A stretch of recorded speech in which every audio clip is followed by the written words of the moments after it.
മുണ്ടക്കൈ ചൂരൽമല ദുരന്തം പിന്നിട്ടിട്ട് 2 വർഷം പൂർത്തിയാക്കുമ്പോൾ ജീവൻ നഷ്ടപ്പെട്ടവർക്ക് ആദരാഞ്ജലികൾ അർപ്പിക്കുകയാണ് ബന്ധുക്കളും നാട്ടുകാരും. പുത്തുമലയിലെ ഹൃദയഭൂമിയിൽ സർവ്വമത പ്രാർത്ഥനയും പുഷ്പാർച്ചനയും നടക്കും.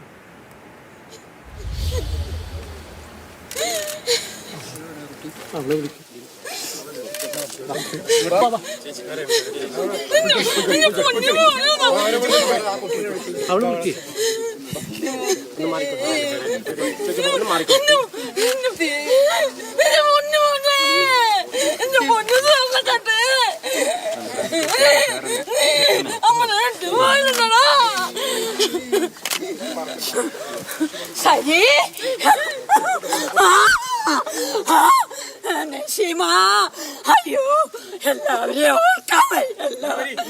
ഒരുമിച്ച് പണിയെടുത്ത ആൾക്കാരാണല്ലോ. പങ്കുവെച്ചു, സ്നേഹപ്പെട്ടു. ദൈവമേ, ഒരു ഹൃദയഭൂമിയിൽ നിന്നും എം കമൽ ചേരുന്നുണ്ട്.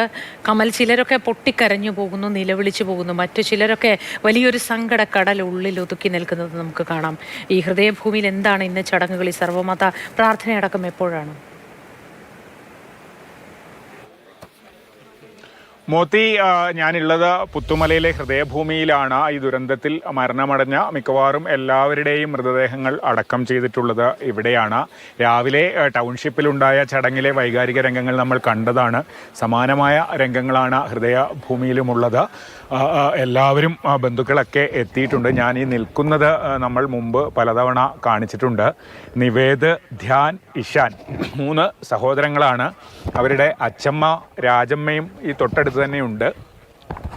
ഈ 3 മക്കളുടെ കാര്യം നമ്മൾ മുമ്പൊക്കെ പറഞ്ഞിട്ടുള്ളതാണ്. അവരുടെ അച്ഛനും അമ്മയും ടോയ്സ് ഇവിടെ കൊണ്ടുവെക്കുന്നതും ചോക്ലേറ്റ് വെക്കുന്നതും ഒക്കെ പറഞ്ഞതാണ്. ടൗൺഷിപ്പിലെ അവരുടെ വീട്ടിൽ ഈ 3 മക്കളുടെ ചിത്രങ്ങളാണ് നിറയെ. അനീഷും സയനയും പരിസരത്ത് തന്നെയുണ്ട്. പക്ഷേ അവരോട് നമ്മൾ സംസാരിക്കുന്നില്ല. ഇനിയും അവരോട് ഇന്നത്തെ ദിവസം പ്രത്യേകിച്ച് സംസാരിക്കാനുള്ളൊരു മാനസികാവസ്ഥയിലല്ല. എന്താണെങ്കിലും സമാനമായ വൈകാരികമായ ഒരു അന്തരീക്ഷമാണ് ഹൃദയഭൂമിയിൽ ആകെയുള്ളത്. മോദി, തീർച്ചയായിട്ടും ഇന്ന് പലരോടും അവരുടെ ഓർമ്മകളെപ്പറ്റി നമ്മൾ ചോദിക്കാതിരിക്കുന്നത് തന്നെയാണ് കമൽ നല്ലത്, ഉചിതമായൊരു തീരുമാനമാണത് എന്ന് എനിക്കും തോന്നുന്നു. മക്കളെ നഷ്ടപ്പെട്ടവർ, മാതാപിതാക്കളെ നഷ്ടപ്പെട്ടവർ, ഉറ്റവരെയും ഉടയവരെയും നഷ്ടപ്പെട്ടവർ, സുഹൃത്തുക്കളെ നഷ്ടപ്പെട്ടവർ, അങ്ങനെ എല്ലാം നഷ്ടപ്പെട്ട് നിൽക്കുന്ന മനുഷ്യർ ഇനിയും ഏറെ കാലങ്ങളെടുക്കും ഇതൊന്ന് അതിജീവിക്കാൻ. മറക്കുമെന്നല്ല, അതിജീവിക്കാൻ. അങ്ങനെ ഒരു ദിവസത്തിലാണ് ഇന്ന് നിൽക്കുന്നത്. എം കമലാണ് വിവരങ്ങൾ പങ്കുവച്ചത്. ഹൃദയഭൂമിയിൽ നിന്നാണ് ഈ വിവരങ്ങൾ നമുക്കായി പങ്കുവച്ചത്. അവിടെ ഇന്ന് സർവ്വമത പ്രാർത്ഥനയും പുഷ്പാർച്ചനയും അടക്കം നടക്കും. ഈ ഓർമ്മകൾ പങ്കിടാനായി എത്രയോ ദൂരെ നിന്നും നിരവധി പേർ ഇന്നവിടെ എത്തിയിട്ടും ഉണ്ട്.